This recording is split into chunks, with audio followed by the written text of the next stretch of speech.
Yes, you are welcome back from that. Okay.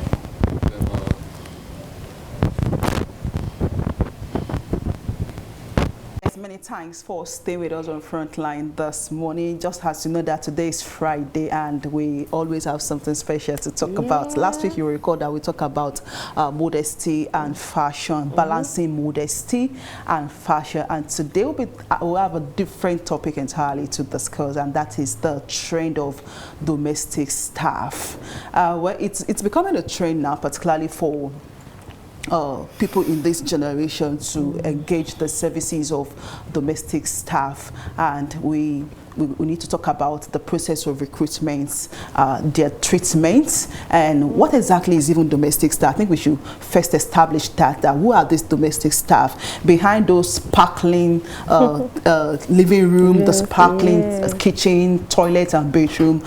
We have some people who are actually working themselves out to make sure that we put our house in order when we are busy with our daily activities and all of that. We have those people working at home for us. So it might not be that everybody can actually afford the service. We need to also establish that it is a service that is not meant for everyone because of the affordability, but for the people who can afford it, these are the people that we have at home working for us. Yes, you know, domestic staff, they are also known as housekeepers. In some cases, they are known as nannies. They are known as child care providers. They are known as personal chefs. They are known as cooks. You know, they have different names, but they have this huge role, this huge responsibility, and it seems as if most times we undermine their role, not forgetting, forgetting the fact that they are always out there to see that the environment is neat, the home is kept. You know, some people are perfectionists. And, you know, when they enter a particular house or a particular door, and, you know, for the building, they will just check their table. If they see any dust, oh, that housekeeper is in trouble. So they are, you know, they always go all out to ensure that the house is safe, the house is neat. Most times they're always the last person to sleep and the first to wake up. You know, most times they are I don't know why most of them don't actually fall ill because they're always strong. You will see them, you know, going out. They are the ones, you know, doing the cooking. They go to the market, they take care of, they follow the drivers to schools, you know, to pick the children. They make sure that the children are well fed when they get back. They make sure that the assignments of the children are done, and they wash their clothes. Most times, you know, I feel that they've actually taken the responsibility of a mother in the home, and sometimes the responsibility of a father in the home. Well, we can't say that they're taking the responsibility because the responsibility differ actually. Yes, that's true. They are just some form of assistance. And it just baffles me the way we entrust so much seriously in their care. Like, we've handed over all our responsibility to them, which is not supposed to be. So these are the people like drivers, or chauffeur, the cook, the gatekeeper, the nannies, the gardeners, personal assistants, and all of that. These are the people that make up our domestic staff. So now that we've established who these domestic staff are, let's talk about the common way of recruiting them, the common way of engaging their service. We are in the part of the world, particularly in this African setting, where maybe you have a niece, a nephew, a cousin that has lost their parents, and they needed assistance. And what comes to your mind is, let him or her come. You might have even promised them that, don't worry, when he or she comes, I'm going to enroll her in a school. She's going to, but by the time he or she comes, fine, she'll be going to school. But at the end of the day, you will subject the boy or the girl to a lot of domestic work, domestic activities that is beyond their age. And you totally hand over everything to them. They'll be the one to sweep, to cook, to take care of your children, to do virtually everything. And this is actually wrong, because one of the things that people do in the recent time is family members. And when you call somebody a family, I think they should be treated as one. So if we are talking about domestic staff, it's not I'm not sure it should be a family. If I thought it's going to be a family, then there should be a limit to what they can do to assist. Don't forget that we said that there are some form of assistance that we need, particularly when we think that we cannot go all out to take care of so many things at the home front. And when we are talking about so many things at the home front, not your conjugal responsibilities. I mean, there are some responsibilities as a woman, as a man, that we cannot hand over to domestic staff. But when we know we need some assistance, even when you talk about cooking, the general overseer was still, I was of RCCG was saying something that up till now, Mama still cooks his food. Not that they don't have domestic staff, but it will supervise it to ensure that he or she is cooking the right meal for her husband. But what do? In as much we have domestic staff, just go and cook. Whatever you cook, we will eat.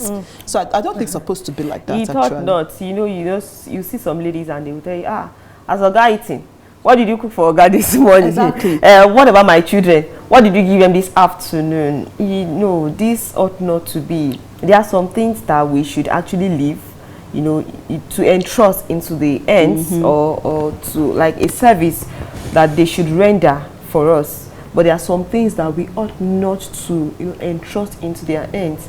I mean, I remember while growing up, there was this story that we heard from our parents about a particular family that then it was when HIV and AIDS, you know, became prominent and people became aware about it. And there was this story we heard that a particular housemate was a carrier of HIV, and she will use the toothbrush of the children to brush her teeth before, you know, brushing the teeth of the children. And at the long run, the children they started falling sick, and when they got tested, they were also HIV positive. And I remember that particular era, people were very, very careful in our vicinity that I know, housemate, I don't know the kind of treatments that they made or the housekeeper was subjected to that warranted her to, you know, to reciprocate that evil acts, you know. And the children, I don't know the story, like, I don't know what became of the children, but as at then, they actually tested positive. So there are some things that we don't need to entrust. You know, baiting your children should be like, you know, you bond. Like we need to have some family time. They can do it every time.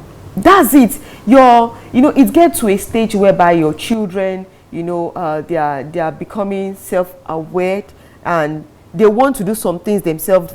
They want to talk to their parents, but they are no longer there. You know, we've seen cases, we've heard and we've read about stories that, you know, some nannies that want to brought up the children.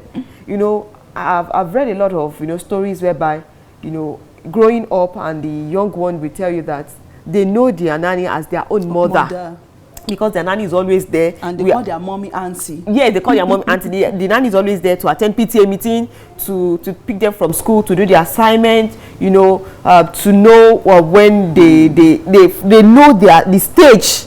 The nanny is always there to cater for them. So it's not too good that we entrust all our responsibilities into the hands of this domestic staff. Yes, we know that they are assistants. You know, they need to assist us in some things, but we also need to take care of, you know, the home front. Yes, we need to do that. Yeah, it's important. And talking about we entrusting, when you are not a single parent, maybe a widow or a widower, and let's say, for instance, a widower, a man who lost his wife, you can get the service of a domestic staff who is a female, and to some extent, even if I I have to go back to how they are being recruited or being taken. What are the background check you do on them? Just like the HIV status you mentioned. At DB, they've taken the person to the hospital, run a check, do everything, pregnancy test, HIV test, every test that you need to do for you to be certain that it's medically fit to do that job. So, but because of the cheap labor. Let me use that word, that we also want. We just go to somewhere, just give me, no, I think there is a particular tribe that people do go to, that this particular tribe, these are what they are doing, and you just take the child and you bring that child from to the your village. home. A total stranger, a total stranger, no spiritual, I don't know what to, some people could call it cleansing, but I don't want to use it cleansing. No spiritual, maybe you prayed about it, you've not prayed about it, they just told you that, oh, in so state or so tribe, this is their own business, and you two just went just there, just get me someone. No, if you are bringing somebody, you want to entrust the care of your own, you want to entrust it in his or her hand, then there is a lot of background check that you need to do. Talk about medical, the spiritual aspect, the physical aspects of it. Now, coming back to the issue of whether you are a single parent, even if I thought you are a single parent and you think that you cannot take care of your children or you cannot take care of your home front, there should be a limit. Just like you also mentioned that there is a time for bonding. Yes. And if care is not taken, these people will take over the whole responsibility from you. You might be thinking that they are doing you some kind of favor. That, thank God I can rest. Thank God I can relax. At least I have people doing it for me. You are joking, because at the end of the day, these children will grow up to know these people as their family, and you'll be a total stranger to them. They might not even see you. Oh, auntie, good afternoon, and you are the one that gave birth to them. So when we are recruiting them, they should not take over the whole responsibility from us. And just one thing we also need to also reiterate is the age. Yes. The age is very important.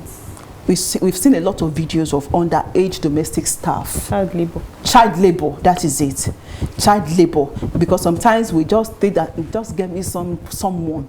Imagine you recruiting a 13 or 14-year-old child or 12-year-old child, and she's to cook, to bathe, to sweep, to go to market, to sit down with your children to do your assignments. You won't kill them. Because it's a lot for the child. And it's even a child abuse. For you to have such a child taking care of children, like child taking care of child, no, it's not connecting. It's not actually, and you see all these underage children that are actually abused. You see them, most times they have their masters or their employers. They have children that are of the same age with them, and you will tell the maid that go and wash her clothes. And those ones, because of the sense of entitlement, they also treat the maid as if the maid is nobody. The maid is, poor. The maid is not a human being. Go and do this. Some people even subject them to, you cannot sleep in the room. You will sleep in the store. You eat in the kitchen. You can't eat on the dining with us. No, they are humans. They should not be maltreated. You have started them with responsibilities, a lot of responsibilities. I mean, they should be treated with decency. They should be taken care of. They should also look good. We've seen cases, we've read online, we've seen videos of, some celebrities that actually took good care and they are still taking care of their maid, of their house help, and you will not even know the difference. Well, don't be too sure. It might be exactly. Sad. It might be something that they are just showing off. But personally, I know of a family that actually they have a living maid with them, but if you look at that lady, of course she will soon become an adult, but you will not know that that girl is actually their maid. They took her in when she was actually young, and they enrolled her in a school, although it's a public school. But if you look at the school, if you even look at the uniform, if you sight the uniform from afar, you will think it's a private school. The school uniform is always neat, and the lady is always neat. When you see her, she's always cheerful. They treat her well. Before I knew that girl was actually a maid in that house, it took a long time, because I used to think that maybe the lady or the girl is actually their last born. Like, they take good care of her. And we've also seen cases like that. They treat them well. However, we've also seen cases whereby they maltreat housekeepers. Any little mistake, hot water you spill on or slap or you beat iron. No, they should not be maltreated. I don't know. You know, while growing up, my mom used to say, if you allow a maid or a housekeeper into your house, you have to be careful, because if you don't treat them well, they can poison you. Sure. Because you've entrusted everything. You know, they can even open the doors for, you know, strange people to come into your house, to loot your house. So they need to be treated well. They need to be well taken care of. They are also humans. Of course. And talking about the treatment, it's not every one of them that are actually demonic. Yeah, It's not every one of them. Because, and you bring, you know, sometimes there is a way we bring out the demon in people with our action and inactions. Imagine you, okay, for instance, just like the family we cited, I'm treating my maid very well, my domestic staff very well. We are eating at the dining together. The number of meats on the plate of my children is the same number of meat on our own, or on his or our own plate.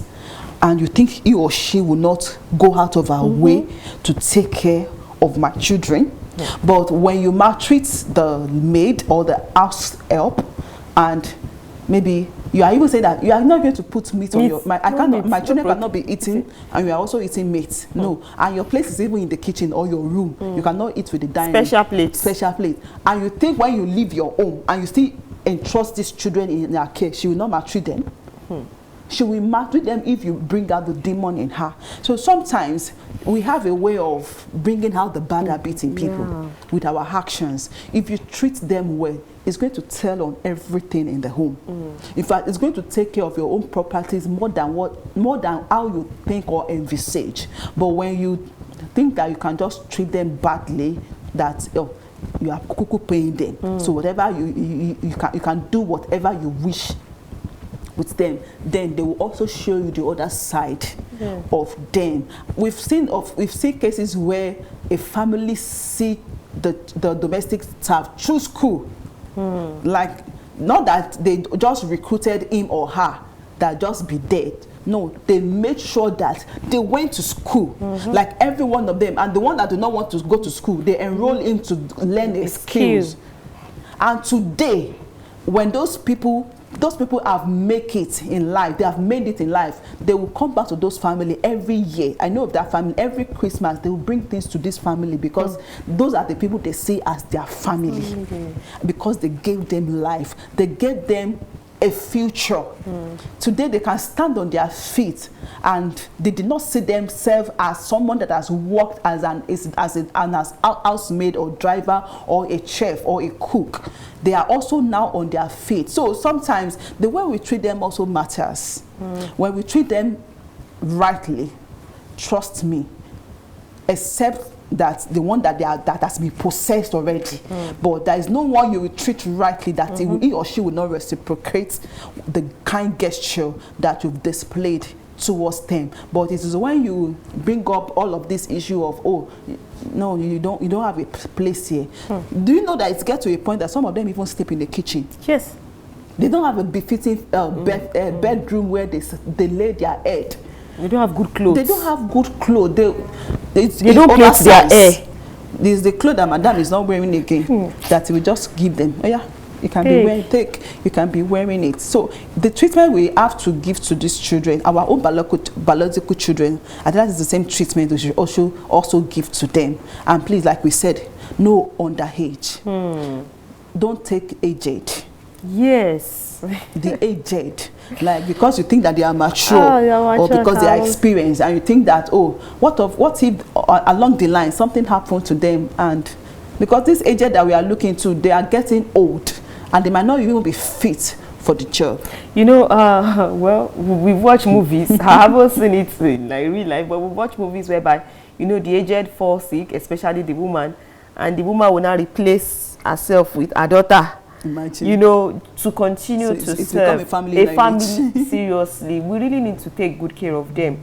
And another thing I want to say is that, you know, it's the way you treat them that your children, your spouse will also treat them. If you don't treat them right, you know, your children will abuse them, will insult them. We've seen cases where, you know, the children, they actually assault, you know, be it physical assault, be it sexual harassment, you know, the assaults they made because they see that their parents are not treating them well.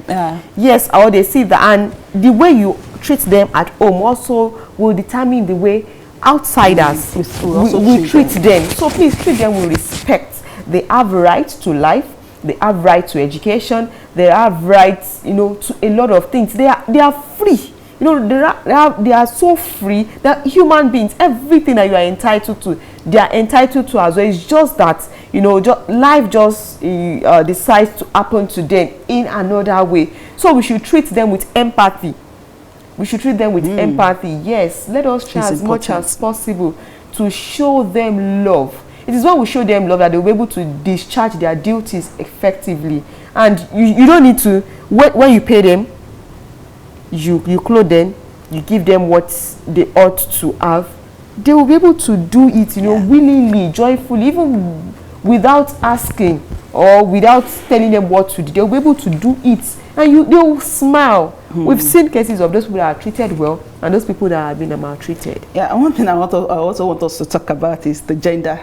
Oh, the gender, as in, are we looking at the male or the female? Fine. We know that for some chores, like gardener, driver, a gate man, yes. we know that this is the male gender that can actually undo that.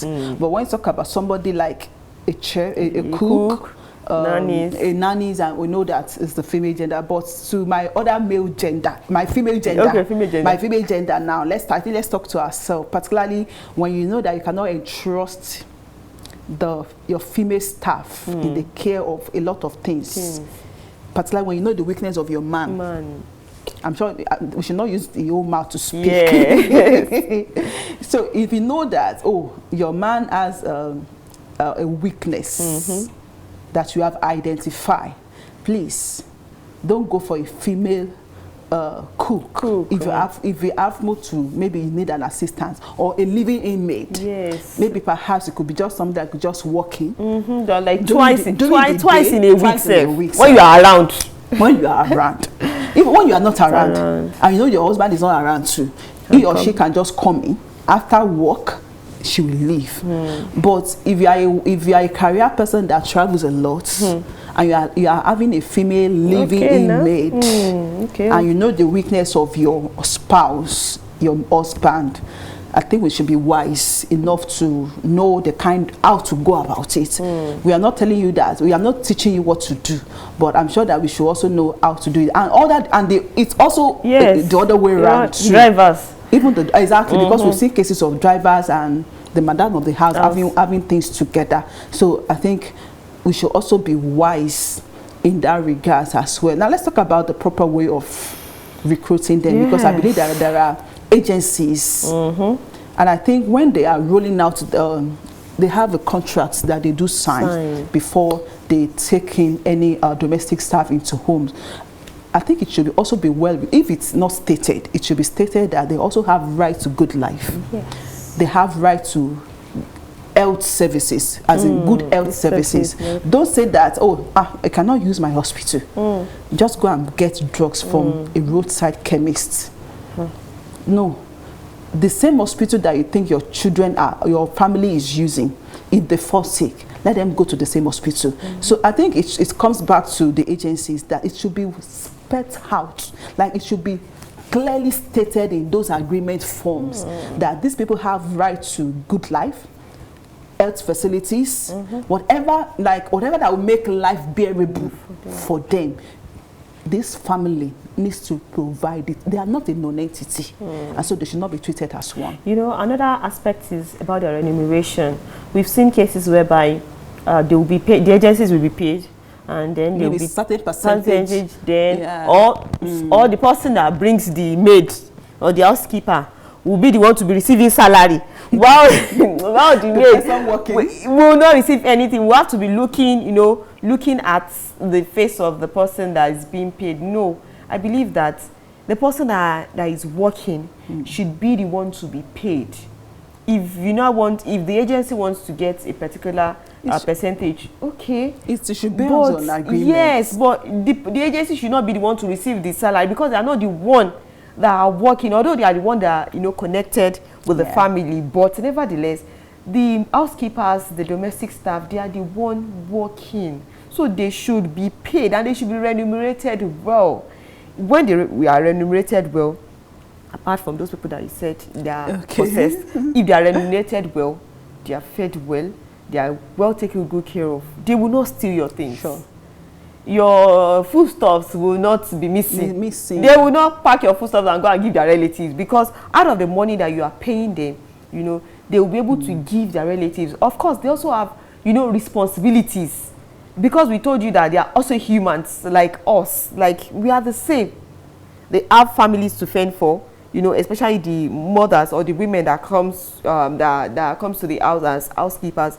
They have children to take good care of, and you know, the funny thing is that most times those aged or the elderly that we see that they take up the work of the domestic staff, their children, they attend institutions, higher institutions, and you will see that they'll tell you that, oh, it's my child, she's in 200 level, most times she's a medical doctor, he's a this, he's an engineer.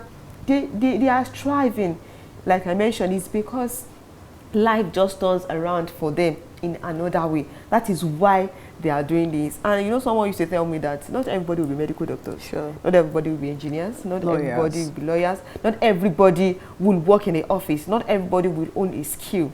Some people will definitely be domestic staff. But in as much as they are there to assist, let us treat them well. Let them be remunerated. And don't say that, oh, because I've paid you their salary, I cannot give you any tip. You don't have any. If they do well, if they impress us, let us, you know, appreciate them. When you appreciate, it motivates them to do better. Exactly, and let them pay visits to their families too. Yes, please. That should be a time for them to also take a break, just the way you are taking a break. Yeah. And I'm also of the opinion that there should be an handover time, because when you have gone since morning and you are coming back at home, tell them, now I want to take over. So there should be an handover time that after your daily activities, you come back home. Okay, children, I'm home now. Yes. Not that go and meet Lagbaja. Please, I'm tired. Take good care of these children. Take good care of these children. No, at that point when you get back home, is an handover time for you to take over and be in charge. So those are the time you can create. You can bond together with your children, ask them questions. You can even ask them about the maid. Do you like him or her? Yes. But if they have been raising eyebrow about it or talking about mom, or having a mixed feeling about them, you should know that something is happening, and it's not a red flag you overlook. Yeah. But when you see them that, oh, they can talk to this maid, they can relate with the maid or the housekeeper very well, then you know that, no, okay, I think I can entrust. But when they see the housekeeper and they run to their room, then you should know that there is fire on the mountain. So as much as we want to have this domestic staff in our homes to ease things for us and to make life easier for us, they have a life to live as well. So don't deny them of their rights. Don't deny them of the good life they are supposed to also live as well. Yes, and treat them with empathy. Yeah, it is very, very important. So that's just the basis of our conversation this morning. Treat them well. Yes, treat them you don't even know what the future holds. They might be the they might be the one to take good care of you. Exactly. You don't know. They can get to a platform where they would want to write an history or talk about something that has happened to them in the past, and they will have to bring you into that picture, and they will say good things about you. So it's an honor to you as well. It's a win-win. So please, let's treat them well and let's go to the normal process. And if you happen to take in a family, don't let that family be a slave. We are not saying that family is not good to take in, but don't enslave them. Also let them have access to good life. So thank you for being part of the conversation. You can also join us by dropping your comment, what you feel on our Facebook page. On our Facebook, just go to our Facebook page to drop your comment on this conversation this morning. Yes, we'll take a break now to allow for sport updates with Adebola Adeleke. Do stay with us.